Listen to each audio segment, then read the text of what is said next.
and welcome back to Amazing Mind. If you've just joined us, we have as our next guest, David Brownstein. Now, David Brownstein is the president and founder of Hollywood Coaching. And I'm going to check my notes because I want to get this right. He was featured in the New York Times article on coaching in Hollywood, and he has coached writers, producers, directors, music professionals, executives in film and television at ABC, CBS, NBC, HBO, ICM, William Morris, and too many to mention. Please help me welcome David Brownstein, who's going to talk to us today about how we can work with our clients in the entertainment industry. Can you tell us what are some of the secrets of success that we can have when we're working with our clients in the entertainment industry?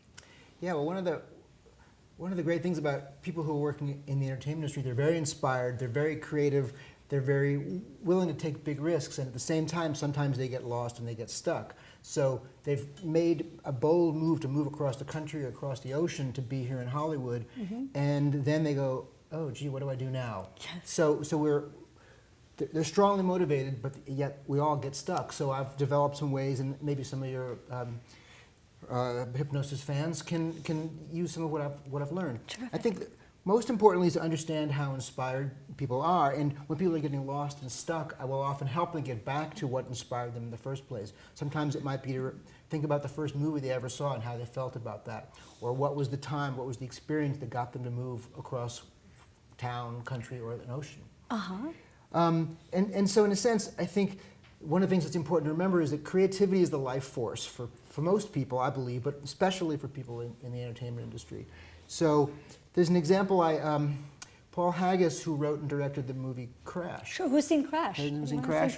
Yeah. Many years trying to raise the money for that, writing that script, trying to find the cast, 9-10 years to get it together.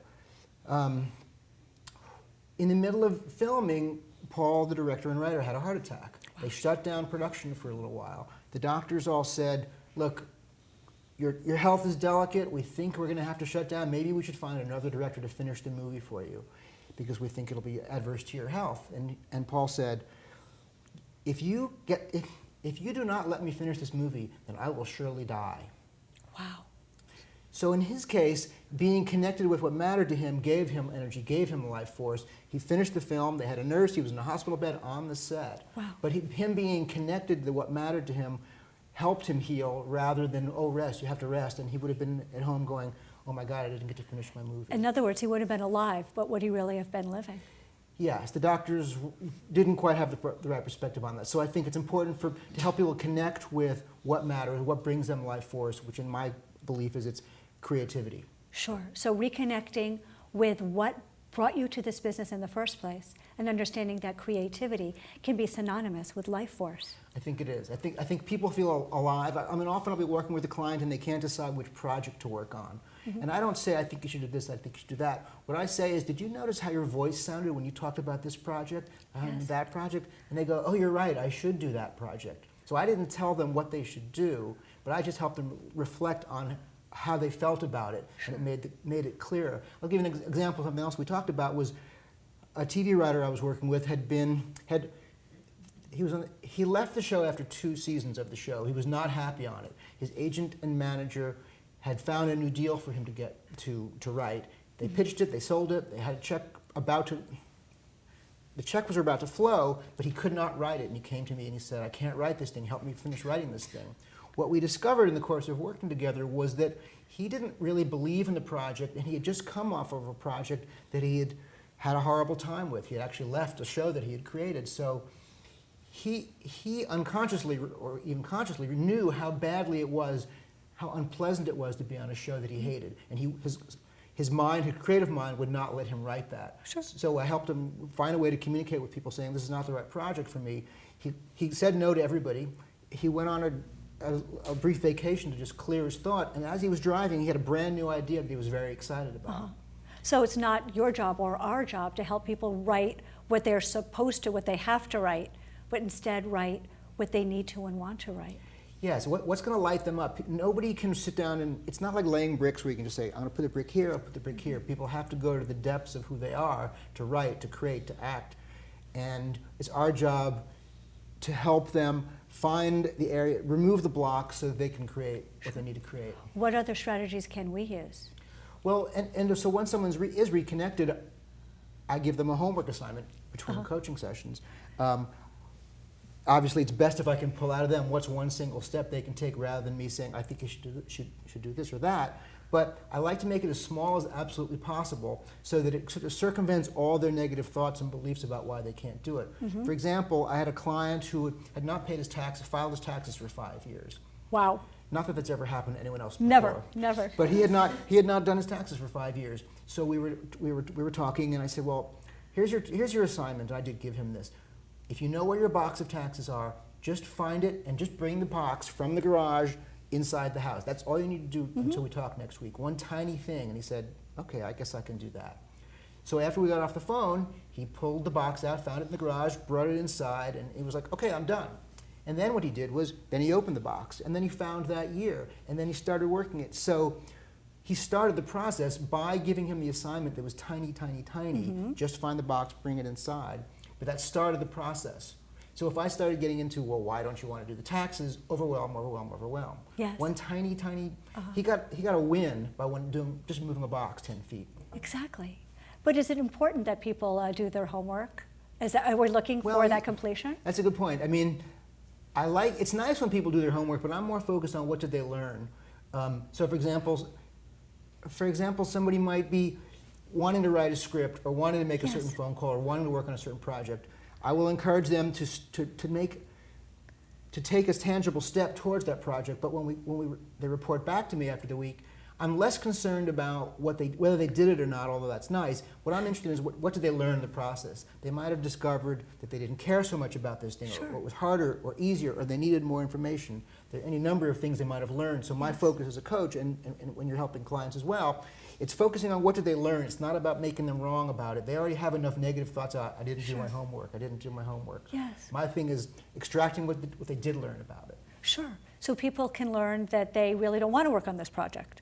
People can learn it was a whole lot easier. The fear of starting was harder. The actual starting was easy. Well, yeah, and often clients of mine, creative people have so many ideas and so many projects they want to do, they get overwhelmed about which one to start with. My feeling is, whatever you're excited about, it doesn't really matter. You will end up doing the one that matters to you right now. Sure. So pick one, even if after the first week you might decide, I'm not going to do this is wrong. Great, now we're going to move on to number 2. Now we're moving on to number 3. So it doesn't matter where you start, it's just start with something simple. Sure.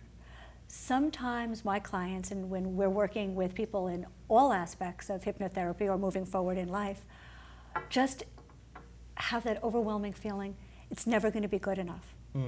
Do you run into that as well? Absolutely. I think almost everyone does, and especially creative people. One of the things I like to encourage people to do is to focus on completion and not on perfection. Completion, not completion, not perfection. Not perfection. Hey, I'm going to use that as post-hypnotic suggestion. That's a pretty good one. Okay. Tell me what you mean about it and expand on it. Well, again, the good news about when we're focusing deep on something, we think of all the things that we should do and how it should be perfect, and we visualize it in depth and in detail, and that's great, and that motivates us. But sometimes the process of making something happen, things go a little bit differently. So we have to think. Well, like there's an example that Woody Allen gave a long time ago. He was once asked, why does he never watch his films when they're done? He doesn't watch his films when they're done? No, he writes them, casts them, shoots them. Once they're finished, never looks at them ever again. Wow. Why? And so he says in the beginning, while he's making them, he thinks it's going to be perfect. It's going to be Bergman. It's going to be Fellini. It's going to be the most incredible thing. Yes. And he said, and every day in his mind, the truck rolls in with fresh compromises. So he couldn't get the actor he wanted. He wasn't as good as he thought he was. He couldn't find the right way to express it. And so he goes, here's what I'm looking for. It's not what I pictured. I'm moving on. It's fine. And this is a man who's made a movie every year for 30 years. So he doesn't let perfection interfere with completion. Yeah. He lets it go. And I think that's part of the creative process is we have something in mind, we create it, we build it, we develop relationships, we take actions, and then it looks a little bit different than we expected. And we go, that's not what I pictured, but actually that's pretty great. Yes. So sometimes we just get to learn to accept it for what it is, and that's a great skill as well. So yeah, perfection, completion, not perfection. All right, cool. Now, since this is a hypnotherapy show, do you have any other great post-hypnotic suggestions that we can use? I just happen to have brought some. Shocking. little thing we call pre-production in the house. Yeah, that's right. Pre-production, everybody, write that down. Well, there's a great quote from Walt Disney, the man who created the Walt Disney Studios. But Walt Disney had a great quote. He said, "We don't make movies to make money. We make money to make movies." Wow. Yes, and that's like not living to work, but working to live. Well, yeah, that's one of the things that makes the entertainment industry unique, is that people are so passionate about the stories they're getting to tell, or Yes. how they feel when they're doing it, that money is not the motivating factor initially. So when you're working with your clients, that's partly why getting them reconnected with what their creativity is will do a lot for them. The downside of that can be they may need help focusing on their money issues. Oh yeah, and you do that too. And we can do that too. Absolutely. Yeah, because are there people who are good at both? Yes, but usually if people are better at one than the other. So if you become focused on the money, can you lose the creativity? Absolutely. I think the example we talked about the guy who couldn't get that script, he was focused on his manager, his agent, his family saying, we need that money, so just do it. And his body and his mind was fighting it. He just didn't want to, he just couldn't actually. It's not, he would have liked to on his conscious level, but on some level, he just was not capable of going where he needed to go as a creative person. Do you have any other quotes that you love? Yeah. Sometimes when people are stuck and feeling fear, how I like to frame that is that fear is excitement minus action. Yes, it is. So we might be feeling something, and if we're sitting on our chair, we'll feel afraid. But if we go, I'm feeling excited about this thing, actually now I'm going to go do it, then we start to feel excited about it. So you actually substitute the action for anxiety. Yeah, I'd say we add action to the fear, and then it creates excitement. Beautiful. It's a little formula for success there. Good. And I think I'll start with one last piece is, if you give birth to the genius within you, it will free you. If you do not give birth to the genius within you, it will destroy you. Yes. So people have to know what really matters, because as we started with today, the life force is what animates us and moves us. And if we're not doing that, we feel blocked, we feel depressed, we feel lethargic, we feel fearful. So it's always about getting people to what they're passionate about, what they're excited about. That is so helpful. So we're going to work now on giving people homework, but not focusing on whether they did it or not, but what they learned from the process of doing it.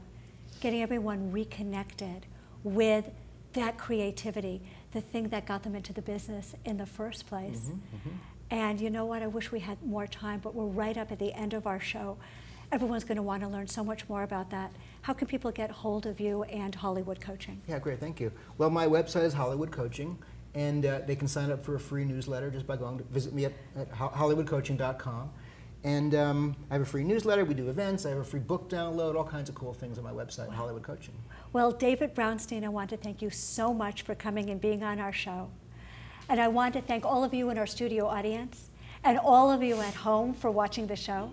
I hope you'll join us next time when we meet more people and continue to explore the amazing mind. Please stay tuned. We have a lot more coming up for you on HMI Web TV. That's Hypnotherapy Television 24/7. Thank you. I hope you can stay so long.